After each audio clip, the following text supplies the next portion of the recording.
l'UEMOA, l'Union économique et monétaire ouest-africaine. L'UEMOA, 8 pays, un destin commun, un espace économique harmonisé, ouvert et concurrentiel.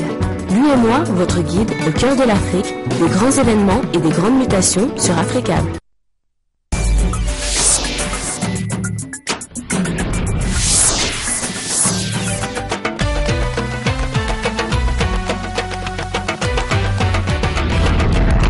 Nouvelle édition sur Africable Télévision. Bienvenue à ce rendez-vous de l'actualité. Voici les titres de ce journal. La communauté internationale s'est engagée à réunir 3,2 milliards d'euros pour aider le Mali à se relever économiquement et politiquement. 80 pays et bailleurs de fonds participaient aujourd'hui à une grande conférence à Bruxelles.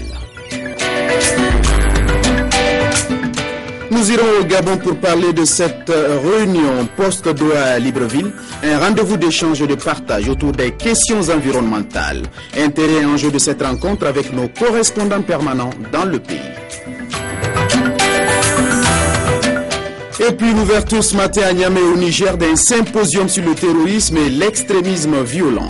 La rencontre a pour but de promouvoir les expériences en matière de sécurité dans une région où la question est d'actualité.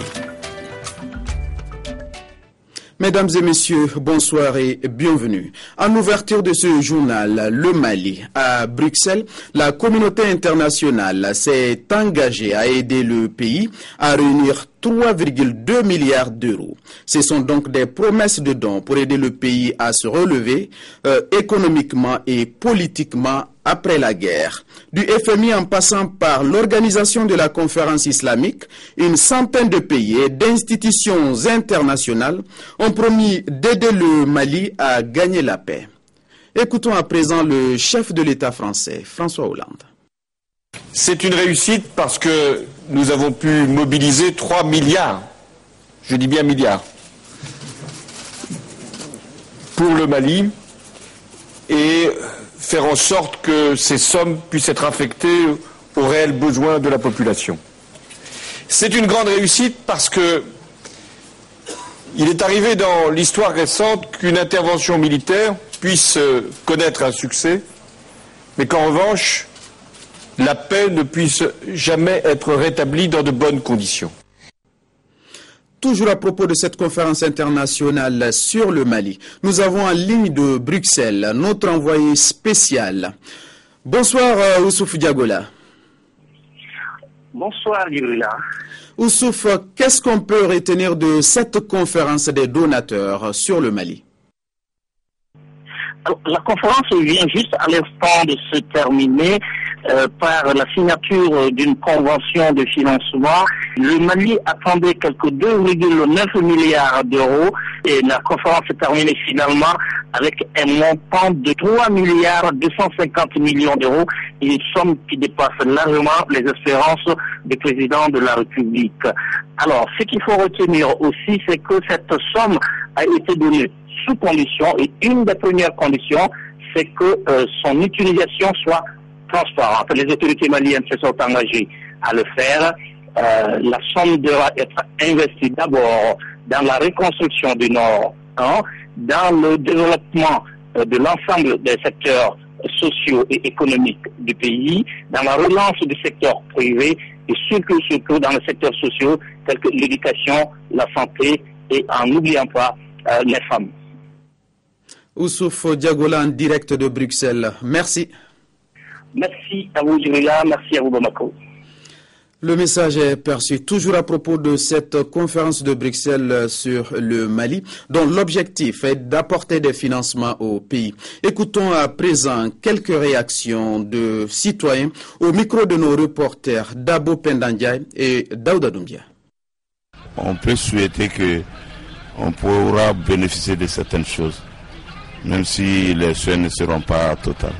De 92 à maintenant, il y a eu beaucoup de milliards qui sont tombés sur le Mali, mais est-ce que la population en a profité, hein?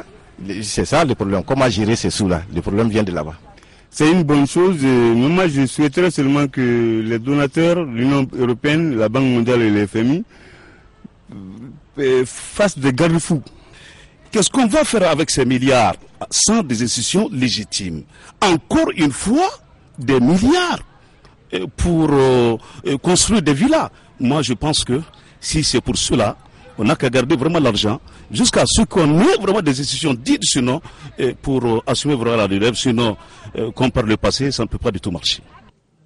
Je l'annonçais en titre, ouverture ce matin à Niamey au Niger d'un symposium sur le terrorisme et l'extrémisme violent organisé par le Centre d'études stratégiques pour l'Afrique. Ce symposium enregistre la participation de tous les acteurs du secteur de la sécurité et a pour but de promouvoir les expériences en matière de sécurité dans une région où la question est d'actualité. Les détails avec Sarki Aboubakar et Razak Abaché, nos correspondants permanent.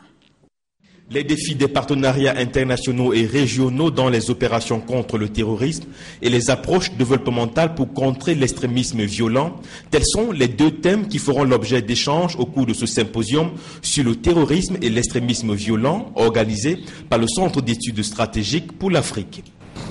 Le Centre soutient la politique étrangère et sécuritaire des États-Unis d'Amérique en renforçant les capacités stratégiques et régionales des États africains afin d'identifier et de résoudre les défis sécuritaires dans le sens de promouvoir la coopération civile-militaire, le respect des valeurs démocratiques. Le Niger se trouve actuellement entouré par les crises et les instabilités au Mali, au Nigeria, en Algérie, au Libye et au Tchad. Je suis convaincu que le programme va générer beaucoup de discussions et va avancer les idées et les approches dans ces domaines. Ce symposium regroupe les différentes composantes du secteur de la sécurité. Il accordera une place de choix à la promotion d'échanges d'expériences.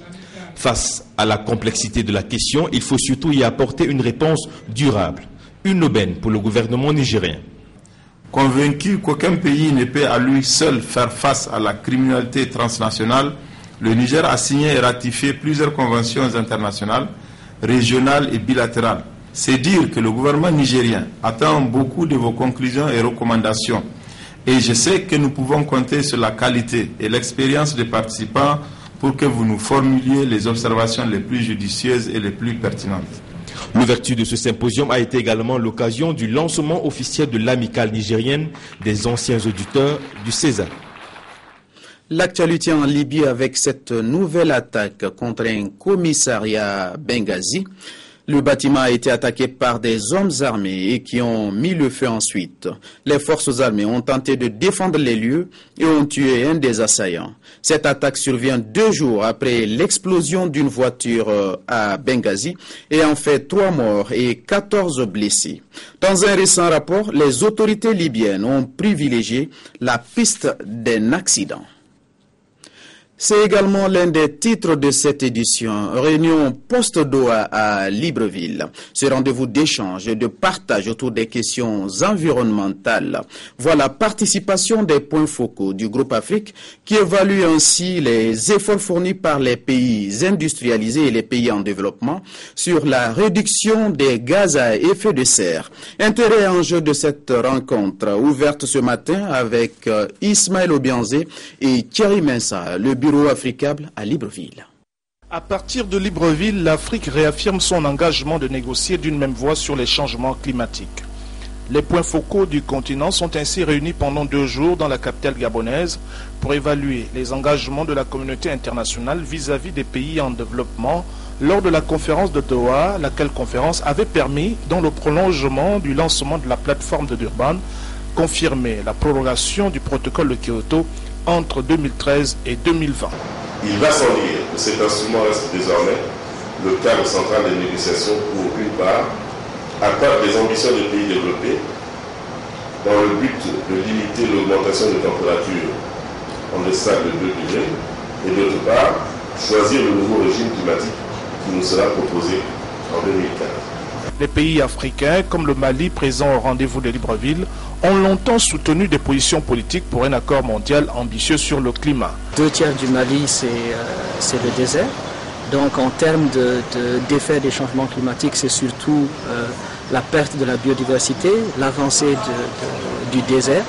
Et nous avons énormément de problèmes maintenant en termes de sécheresse, en termes d'inondation. Donc le gouvernement a élaboré un certain nombre de programmes, une politique, une stratégie nationale et un plan d'action contre les changements climatiques. La rencontre de Libreville trouve son intérêt dans la mise en place des actions de synergie pour ce débat universel. Lorsqu'on parle d'une question d'ordre universel, cela suppose que les efforts qu'un pays fait peut avoir des implications positives ou négatives sur un autre pays et cela nécessite à ce que tous les pays se retrouvent pour pouvoir en discuter. La mise en place de mécanismes efficaces de suivi de ces engagements, notamment financiers, est un autre enjeu qui permettra d'apprécier le niveau d'avancement, de transparence et de cohérence dans l'action. Aux États-Unis, les affaires s'accumulent pour le patron de la Maison-Blanche, alors qu'il reste des zones d'ombre dans la gestion de l'attentat de Benghazi. Désormais, l'administration Obama doit justifier la saisie secrète des relevés téléphoniques d'une grande agence de presse américaine. L'affaire fait évidemment la une. L'administration Obama sous le feu des critiques. Certains quotidiens soulignent des méthodes inédites. La méthode, c'est la saisie secrète pendant 2 mois des relevés téléphoniques de l'agence de presse AP avec plusieurs dizaines de journalistes mis sur écoute. L'enquête ordonnée l'an passé par le ministère de la Justice met en émoi l'agence américaine, mais pas seulement. Les critiques fusent même dans les rangs démocrates. La sacro-sainte liberté de la presse est attaquée. Une violation constitutionnelle fustige certains. Mais du côté du gouvernement Obama, on se défend en invoquant un cas de force majeure. Il s'agissait d'une fuite extrêmement grave. Ce n'est pas une exagération et cela met les Américains en danger. Aussi, essayer de savoir qui en était le responsable exigeait une action très offensive. La fuite en question, c'est un article sur une opération menée par la CIA au Yémen, opération qui avait permis de déjouer en 2012 un attentat d'Al-Qaïda contre un avion en partance pour les États-Unis.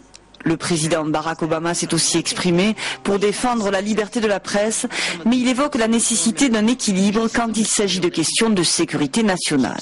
Le gouvernement estime avoir mené une enquête limitée en une période de temps raisonnable ne concernant pas le contenu des appels. Chez AP, c'est évidemment une toute autre réaction. Ce n'est pas du tout une enquête limitée, ça semble plus étendu, on ne sait pas trop de quoi il s'agit. Plus de 100 journalistes écoutés, seule certitude, l'administration Obama se montre très sévère quant à la traque de fuites ultra confidentielles. On se souvient notamment du soldat Bradley Manning. Début juin, il sera jugé en cour martiale. Il encourt la réclusion criminelle à perpétuité pour avoir fourni plusieurs milliers de documents secrets au site internet Wikileaks sur la guerre en Irak. L'enfer, c'est le titre de la 31e création majeure du CITO, le Carrefour international de théâtre de Ouagadougou. La pièce dépeint les péripéties de la jeunesse face à la problématique de l'emploi. Reportage Joseph Paré et Jonas Pazier.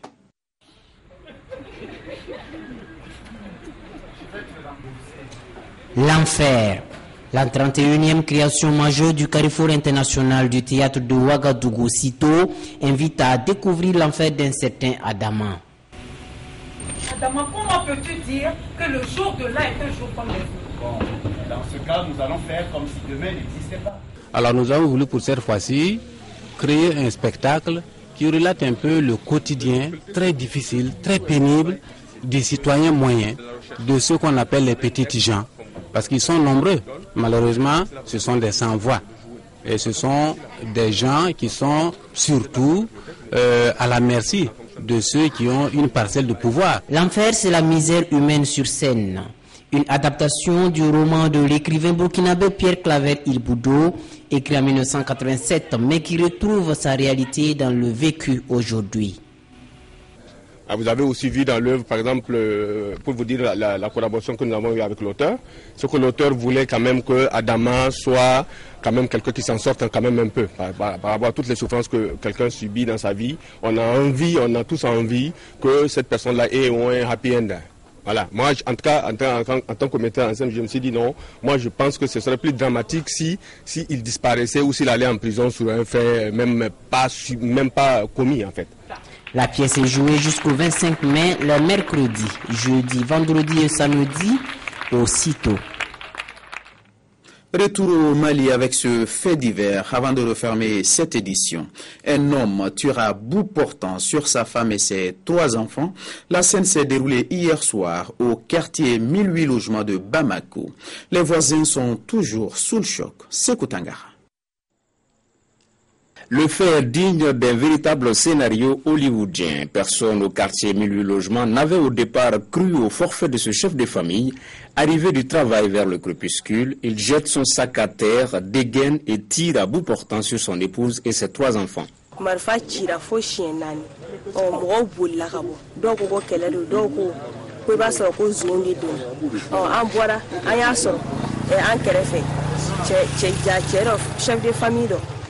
o yaka marfaci a muso la ka marfaci a den filala ka kelen ka marfa do kelen kɔnɔ na ka bɔ kelen na ka muso in yɛrɛ bali y'a sɔrɔ a kunkolo n'a a kɛrɛ la muso in yɛrɛ fana bolila an ɲɛ bɛ muso in kasibagatɔ la k'a ye na dɛmɛ kɔrɔtɔ ko ne bɛna sa dɛ.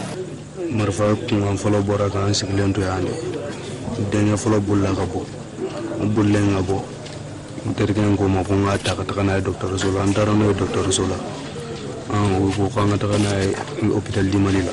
À peu près sûr d'avoir atteint ses cibles, notre chef de famille se donne la mort en se tirant une balle dans la tête. Mais qu'est-ce qui a bien pu lui prendre?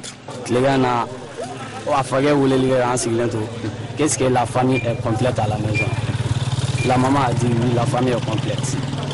Bon, tout bonnement, le papa a dit que personne ne sort d'abord.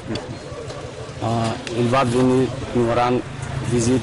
Bon, c'est tout ce que je sais. De sources médicales, on apprend qu'un des enfants a succombé à ses blessures.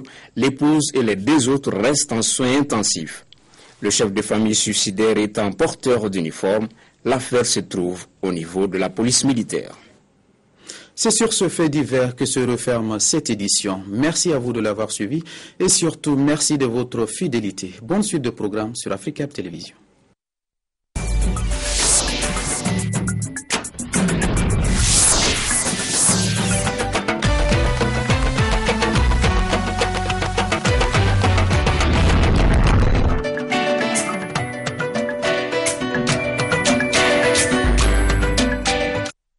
L'UEMOA, l'Union économique et monétaire ouest-africaine. L'UEMOA, 8 pays, un destin commun, un espace économique harmonisé, ouvert et concurrentiel. L'UEMOA, votre guide au cœur de l'Afrique, des grands événements et des grandes mutations sur Africa.